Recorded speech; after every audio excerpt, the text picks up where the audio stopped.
everyone, how are you? It's Tuesday, June 17th, I think.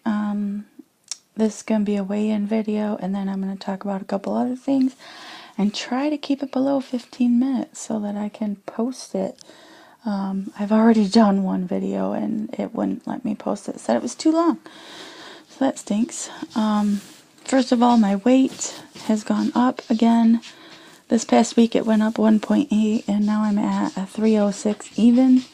Stop it, kitty. The cat's scratching at the door.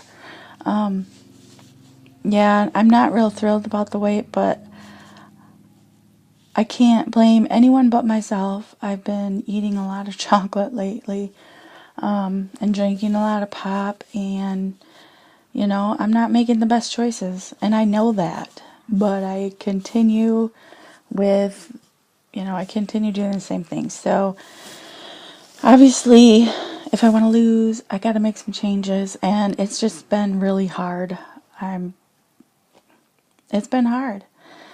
Ever since everything went on with me being hospitalized, I have found that I have strong cravings for chocolate and pop. I'm addicted. Honestly, they're my drug.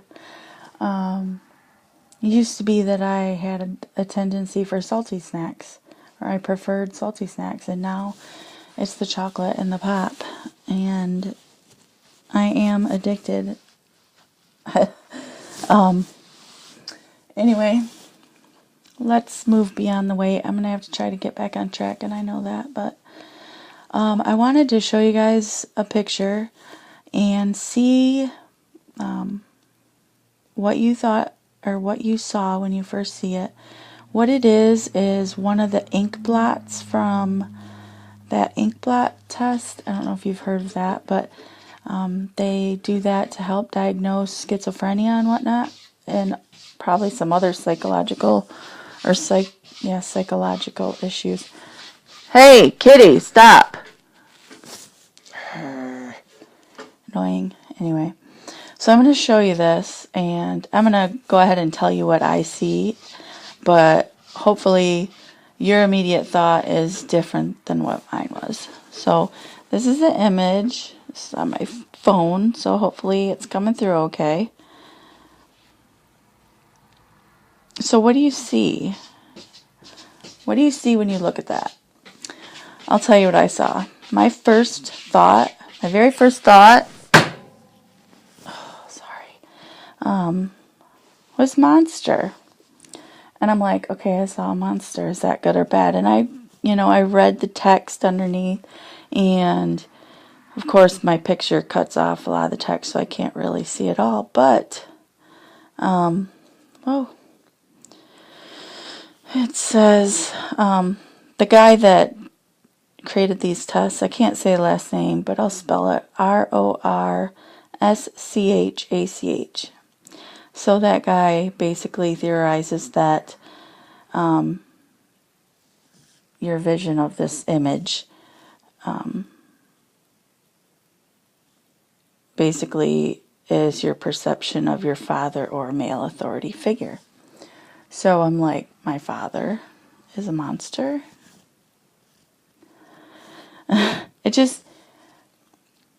just kind of struck a nerve, because I'm like, oh my gosh, I've always had an issue with my dad, and to look at that, see a monster, and then read that, I was like, whoa, weird.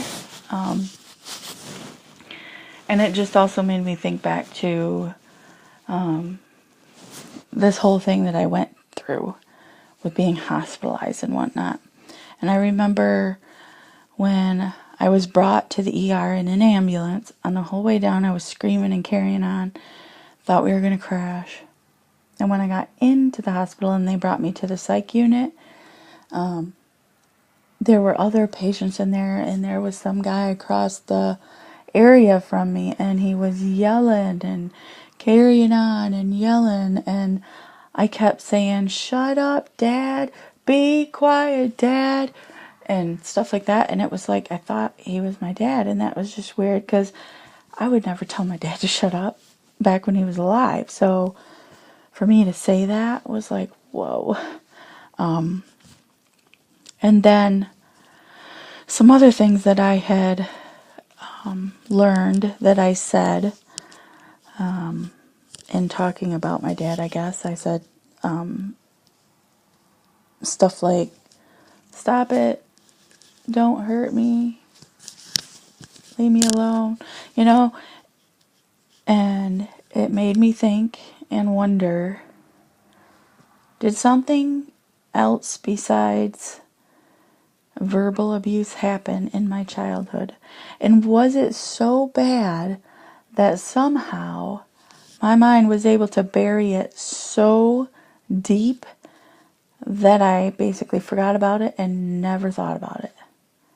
And that's just weird to think. It's kind of scary to think too, you know, and that it didn't come out until I went through something quite traumatic. You know, the thought of my dad doing that, it really scares me. And I know that stuff like that has happened to other people, and it sickens me. I don't think it should happen to anyone. And I don't know that it happened to me. I'm not sure why my mind would come up with this stuff and say this stuff. But it was scary. And everything I went through was scary. Being hospitalized and going through trying to find the right combination of medicines, you know, getting sick a lot. And I actually wet my bed a few times, and the humiliation I felt with that. I cried a lot. I laid in bed a lot. I really didn't participate the second time I was hospitalized. But I would lay in bed and I would just, please God help me, please God help me. Stuff like that. Make me better. Is there something wrong with me? What's wrong with me? What's going on? That kind of stuff. My meds have not changed. I've been back to the psychiatrist a few times since I've been released. And so I'm still taking Cymbalta, 90 milligrams a day, and I'm taking 200 milligrams of Wellbutrin, the regular release, not the extended or whatever. So I'm taking one in the morning, one at night of those, and then I take 100 milligram trazodone at night with the Wellbutrin before I go to bed, and that helps me sleep better.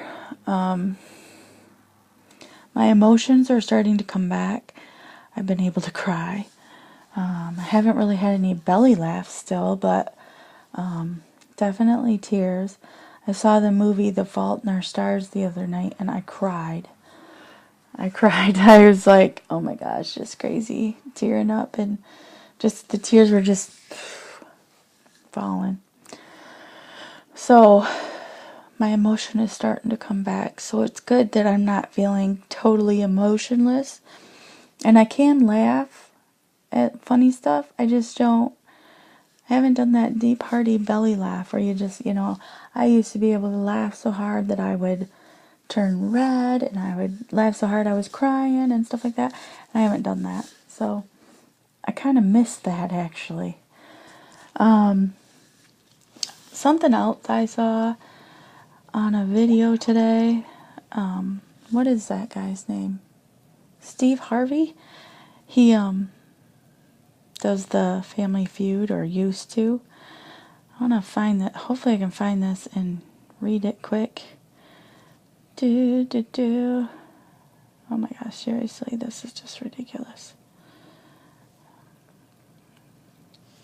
I don't want this to go to 15 minutes. Can we, like... Oh, that's not what I wanted. What the heck? Apparently I don't know what I'm doing anymore. Goodness sakes.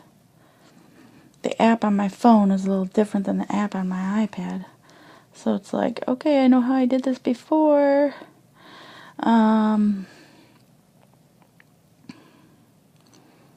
Oh, here it is. Joy and depression cannot reside in the same space. Laughter attracts joy and releases negativity. So I posted that as my status because I liked what it said. And then I put laugh every chance you get. So, yeah. Yeah, I've just been doing more internet surfing on, and videos too, on depression and catatonic, and reading up a little bit about schizophrenia and stuff like that, and just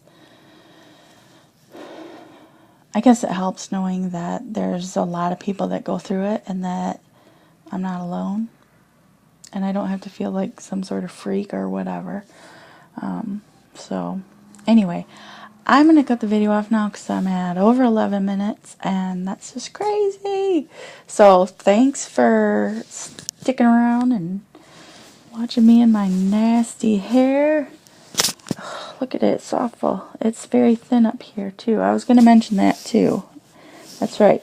Look, this is all I have up here. I mean, nothing. I can't do anything with my hair. I can't style it or nothing. And that bothers me. I'm back on my vitamins, which includes the biotin. And I've also started using that shampoo called Nioxin, which is not cheap. But I lose hair crazy. Like, I mean, I can clean my comb out and the next day it's got a lot of hair in it. And it's just freaky that I keep losing so much hair. Oh, I don't know what to do. Anyway, peace and love. Bye.